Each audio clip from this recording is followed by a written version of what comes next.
Temple University. This is Profiles in Literature, featuring interviews with authors and illustrators prominent in American literature for children. The moderator for this series is Dr. Jaqueline Shachter, Professor of Children's Literature with Temple University.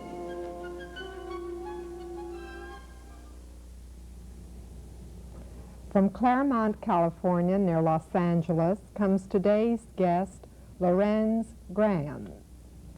You've honored the Profiles in Literature series by making the trip east to our studio, but you're a seasoned traveler. Beginning with your hometown, where have you settled in this country? Well, I didn't really settle very much. My father was a Methodist minister, and we were moving a great deal. I was born in New Orleans, and I started school in Chicago, and then we lived in Tennessee and in Colorado. I finished high school in the state of Washington. And so after that, well, I have also lived in California. I now live in California. I've lived in Virginia and in New York and some other places. So for you, home has been East and West Coast and in between. Yes, yes, quite around, and other countries abroad. Joining me in welcoming you are Helen May Mullen, Assistant Coordinator of the Office on Work with Children of the Free Library of Philadelphia, and Rosemary Weber, Professor of Children's Literature at Drexel University Graduate School of Library Science. Before chatting, let's appreciate a dramatized episode from your book, which won the Follett Award. In Southtown, Lorenz shows life in a small southern town in 1958. David Williams, a 16-year-old youth, is working in a Ford agency garage, helping Solomon Travis, a mechanic. How's it coming here, David? Fine. I'll have my side done in a jiffy. You keep studying that shop manual. That's the way to get ahead. Only, I wouldn't be too open about it. Why not? Well, Super don't want you to improve. Keeps you in your place better if you have to follow orders. I wouldn't let it get you down, though. You'll see. There are going to be some changes made. Folks are starting to learn what democracy and freedom mean. Right now, black and white can't go to school, church, same restaurant together. In Korea, though, we're thought together. Slept huddled up in the same holes, drank the same water out of the same stinking cups, smoked off the same butts when we had them. The war must have really been rough. Ooh. See that? Yeah. It's artificial. They say get used to it.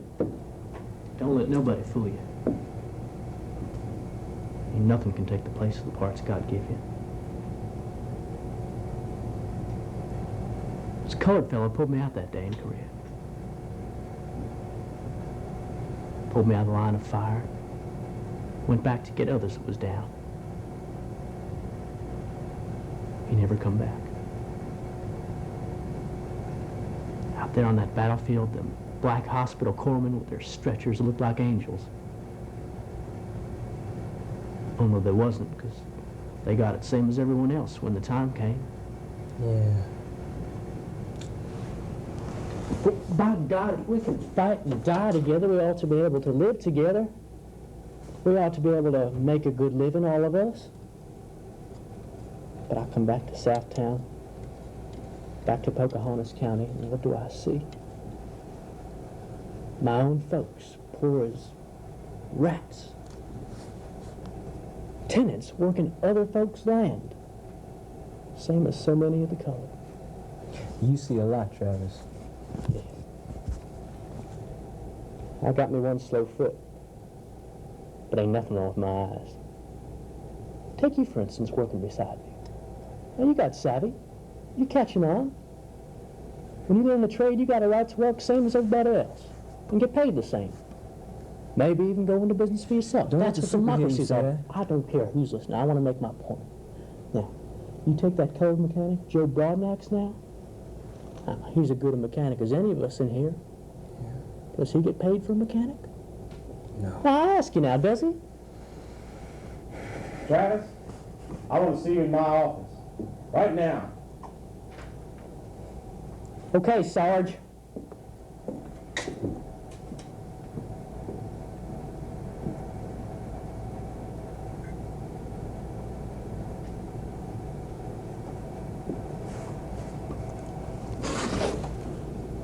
Well,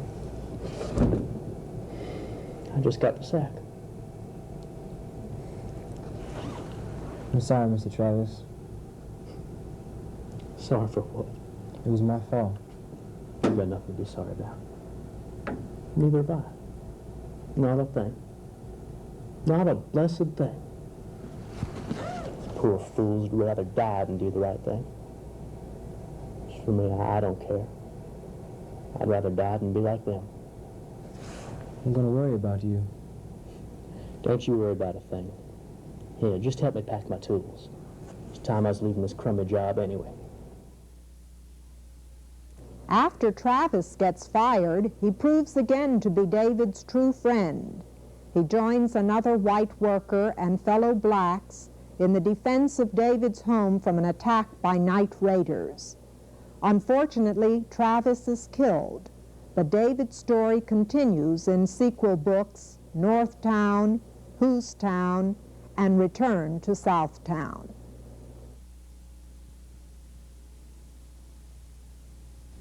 What were you thinking when you saw that vignette? Well, of course I was thinking about the writing of those words, of the scene, and my desire to have young readers, white and black, get an honest picture. You know, when I saw it, I thought that thematic in almost all of your writing is the building of friendship between groups.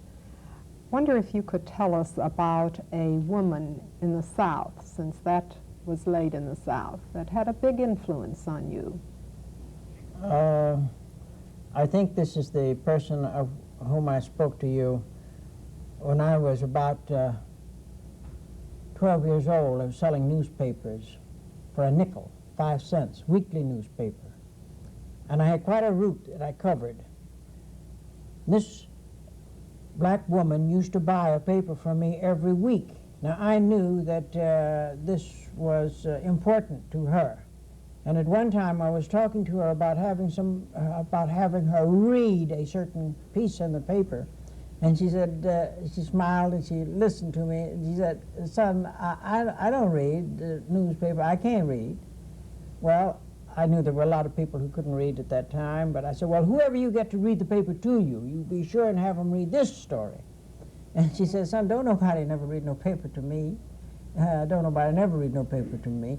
I said, well, but you're one of my best customers. And I knew she didn't make more than 50 or 75 cents a day with her work, and to spend 5 cents, you know, was, and so I couldn't understand.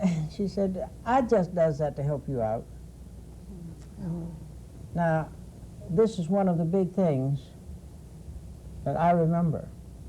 And if I go out on the street right now, and a boy comes and shoves a paper at me, even though I have read that paper, I buy it.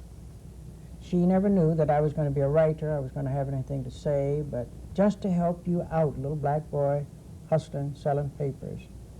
And I've seen so much of that in the South and the North, among people, black people, and white people too, some, that have been helpful. And I like to feel that I am, to some extent, helpful with other people. I hope you'll write about her in the future. I've been looking for a place to put her and that little black boy in one of my books. We'll look for it. You know, in Northtown and Whostown, your experiences as a social worker are more evident. What kind of social work did you do? Well, you know that I started my real working life as an adult in Africa as a teaching missionary. And then after coming back here, I did some teaching, but I got involved in social work with the CCC and later as a manager of public housing, and then in New York as a group worker working with teenage, shall we say, delinquents and pro-delinquents, and then in California as a probation officer. And a large part of all of that time was spent with young people. Even as I got older, well, they thought that older people had something to say to teenagers, so I enjoyed that. We have a young lady in our audience who will soon be a teenager, April Mims, the 6th grade pupil, who wants to ask you a question about one of your Liberian books, I, Momaloo. Go ahead, April. Why did Flumble think that the soldiers were evil when he really didn't know? In Momaloo, the story of the African boy, why did he and his father think that the soldiers were evil? Well, Momaloo and his father were with what you might call the primitive life, the tribal life, and the soldiers represented what you might call the civilized life, what the big government, spelled with the capital G. And all that Flumbo saw the government doing was taking taxes from the poor people. And the soldiers were the representatives, and the soldiers were the ones that enforced the collection of taxes. And in this story, well, the father really starts a hassle with the soldiers, and that builds into a great crisis. What is the common meaning of the name Momaloo? Momaloo, well, Momaloo is one of the most used proper names throughout the world. Momaloo is the way the people in that section of the world pronounce the name of the prophet whom we know as Mohammed. And do you remember how many people from Africa and from the East have a Mohammed or a Hamed or Mamu or Mama as their proper names? And among the people of that faith, in each family, one of the sons is named for the prophet. Now, I have a very good friend in East Africa whose parents were very devout, and they named their son twice for the prophet. His name is Mohammed Hatami, and he is called Mohammed. You know, when you first had Tales of Momaloo published, didn't your editor think that one day Momaloo would replace Sambo? Well, the publisher, he was very happy about Tales of Momaloo.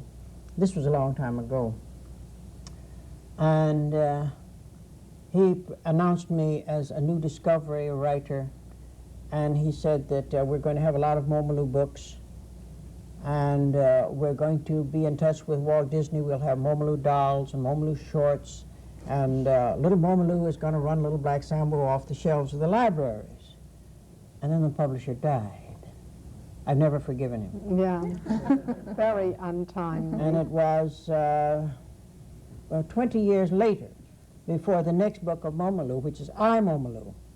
This is the book which April has before I, Momaloo was published. And in I, Momaloo, the boy Momaloo is grown some, of course.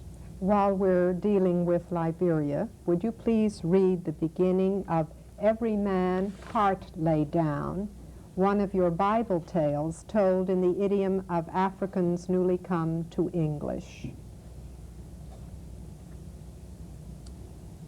Long time passed before you, Papa, lived. Long time passed before your pa's Papa lived. Long time passed before them big tree lived. Before them big tree Papa lived. Long time passed. That time God lived. And God look on the world, what he done make. And him heart no lay down. And he walk about to see the people. And he sit down in the marketplace to hear the people. And him heart no lay down. This is the beginning of the Christmas story. And God finally decides he's going to destroy the world because the people are wah-wah, bad man, bad people are out there, and his son goes to him. God's pican. And this is the word which in West Africa is referred to son or child or baby. And interestingly, pican is the first part of the word or term pickaninny. And it comes from the Spanish or the Portuguese pico niño. Anybody here speak? Pequeño niño Pico means niño. small child. Small child. Pica niña is small girl. And so pico niño, picanini became the small child. And in West Africa now, they don't say the whole picanina, but the pican, and that is the child, the son. You also refer to the Spanish word, well, a Spanish word was taken over into the English spoken on the African coast. Palabra is the Spanish word for word, and you use palaver all the time. Yes, well, they use it. I only use it because they use it. Palava, as they say it now, refers to talk, discussion, trouble, business, the marketing, palava, war palava, Even woman. woman palava. A man has woman palava and he's got trouble on his hands, you see. And this palava comes over. There are quite a number of words that they carry through. When you were teaching in the mission schools, didn't you meet your wife there in Liberia? Yes, my wife, after I'd been there for about a year or so, this new missionary came out, and this is a girl that became my wife, and is still my wife, thank God, and a very good wife, and she's helped me in all of my writing, and my book, Southtown, is dedicated to her, and I think Return to Southtown will also be dedicated to her. Isn't she also a writer? She also writes. She will have a short story in the magazine Cricket after the first of the year. She has a book about Haitian life called The Happy Sound, and that may be in your library. I'm certain it is. Mr. Graham, why do you think you started to write? Well, every writer gets this question, and the reason I started to write was that while I was in Africa, as a young man, I went to Africa out of junior year in college, thinking this was a great opportunity, and it was. I had to unlearn something that I thought I knew. I found when I got there that I was unprepared to teach African children, because I had a stereotype in my mind. I thought I knew what African children were going to be like. I thought they were going to be very different. And I found them so much like other children. And I found even their parents were so much like other people elsewhere. And then as I thought about it and I rationalized it out, I realized that I had never read a book about Africans as people. I'd read about savages, I'd read about funny ones, I had read about lazy ones, but I had never read a book about the people as they were. And this was what determined me to want to write books, particularly for young people, so that boys and girls would know that African boys and girls were very much like themselves. And with Tales of Momolu, when that was published, the reviewer on the New York Times said that the American student reading Tales of Momolu will recognize Momolu as just another fellow. And I said, that's it. And then by that time, I was realizing also that there were no books for young people about American black people. Colored, we were using the term then. We weren't so proud of using the term black. There were no books And that was what got into Southtown. Right. Well, we're very glad that you did. People are always interested in how a writer proceeds to write. Do you have a particular organization as far as your time and? Well, I think it comes up different with different books at different periods. I'm not very well organized. I do keep a lot of material on hand, and always there are so many things to write about. But ideas develop, and with some concentration, they grow. And when I'm really working on the first draft of the book, well, I get out there. I'm not myself, and I don't hear things, and I don't see things, and I feel like the people. Right. Do you think of characters first or plot first? I believe I think of situations and the characters. Interesting characters are always around, and my characters usually take on a lot of the characteristics of some individual that I know. Well, that leads me into my question about David Andrews Williams, the main character in Southtown, Northtown, Housetown. Is he based on a person, or was he purely fictional? He's a sort of composite. In Northtown, when David goes to an integrated school for the first time, his experience is exactly the experience of my son, 16 years old, who had grown up in the South. And we came north. We started for New York, and we stopped in New Jersey because we couldn't get decent housing in New York. And he goes to the high school in New Jersey for the first time, and he doesn't know what's going to happen. And this is David Williams. So that really, when the author's name is given, it ought to have the whole Graham family, because everybody is in Right. Do you find that the boys and girls who write to you about these books say David is like someone that they know? Very, very often. Mm-hmm.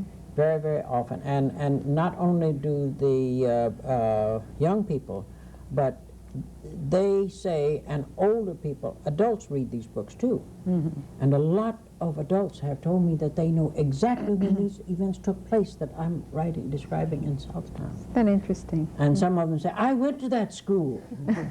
And some will say, I know that preacher. Uh-huh. You know, I know him. Uh-huh. And this is a great compliment. You mentioned that you're doing another book, Return to Southtown, and you also mentioned earlier that nowadays, rather than using the word colored, you would be using the word black. Are there any other changes that you would have made in your books if you were writing them all today rather than 10 years ago? Well, it would depend on whether I was writing them about 10 years ago, right. about the scene 10 years ago. Mm-hmm. Of course, the South has changed a great deal. Mm-hmm. Now, the Return to Southtown opens with David Williams going down the highway driving, Mm-hmm. and the things that he sees in the New South. About 3 years ago, I went to Washington and rented a car, and I drove down Route 1, and I drove down the super expressways, and I looked around, and I was David Williams at that point. Mm-hmm. And the things that I saw and the sensations that I experienced. And then when I wrote it, you see, well, I know how David Williams would feel with the changes. And so all of this gets in. You know, I enjoyed so much those beautiful words from the book, Every Man Heart Lay Down. That was first published as part of a collection of stories, wasn't it? And then in the 1970s, these stories have been published as picture books. Yeah. Was that your idea, or was it the publisher's idea, and how have they gone over it in this format? That book in which those stories were published were the first. That was the first book that was ever published. Mm-hmm. My sister had introduced me to a publisher who wanted her to do a story. Mm-hmm. And she told the publisher about some of my writing. And this African thing, believe me, I never had any idea that anybody in America would ever be interested in this thing, certainly not as publication. But I thought they were beautiful. Mm. And it resulted in the book being published. This was the publisher who died, you see. Right. I never forgive him. Say it again. And the book died. Then later on, my publisher, the Crowell people, became interested in republishing. And they took each story out and made one picture book of it. So there are 5 of those now. And I would just as soon, of course I make more money that way, but I would just as soon that they would all have been republished in the same form as one book. But I'm very happy that they are appreciated and they are used. Tell us about your sister, who's also a distinguished writer. Well, my sister is Shirley Graham Du Bois now. She married W.E.B. Du Bois, and she is his widow, of course, because he died in 1963. She was always a very smart person. She's really brilliant. She has more books published than I have, and she wrote primarily, for a long time, biographical novels or novelized books of biography. She took George Washington Carver, Booker T. Washington, Frederick Douglass, Benjamin Banneker, Jean Dupont de Sable, and Phyllis Wheatley, and wrote stories about them. More recently, she had written her first novel, real novel, is a very interesting thing. It's called Zulu Heart. Zulu Heart. It's a story of a white man who had a heart transplant in South Africa. And as he recovers, he finds that the heart that he has was the heart of a strong Zulu. And he begins to think about this fact, and he begins to look at Zulus with new interest. And after a while, he begins to listen to the Zulus, and he becomes involved with Zulu people. And it's fascinating. It's really fascinating. What are a few of the best-known titles by W.E.B. Du Bois? Well, of course, Souls of Black Folk is probably his best known. It's a very beautiful book of essays published way back, 1901 or 2, and that ran into many, many editions. It's available now in paperback. And then The Suppression of the African Slave Trade was a heavy book of research. The Philadelphia Negro was a sociological study of... We're in Philadelphia, aren't we? Yes. Very appropriate.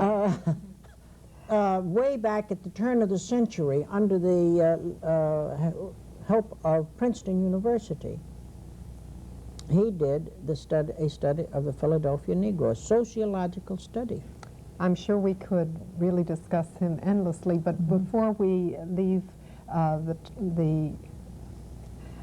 I don't have a chance to ask you questions relative to your wide travels. You have been to 5 republics of the Soviet Union, to the People's Republic of China as recently as 1974, to Israel, as well as to Africa. I would like to thank you very much for your participation today. In addition to many other awards, Lorenz Graham is noted for having won an award from the Child Study Association, the Association for the Study of Negro Life and History, the Southern California Council on Literature for Children and Young People, and in 1969, first prize from Book World. It's been a pleasure to have you as our guest. It's a pleasure to be here.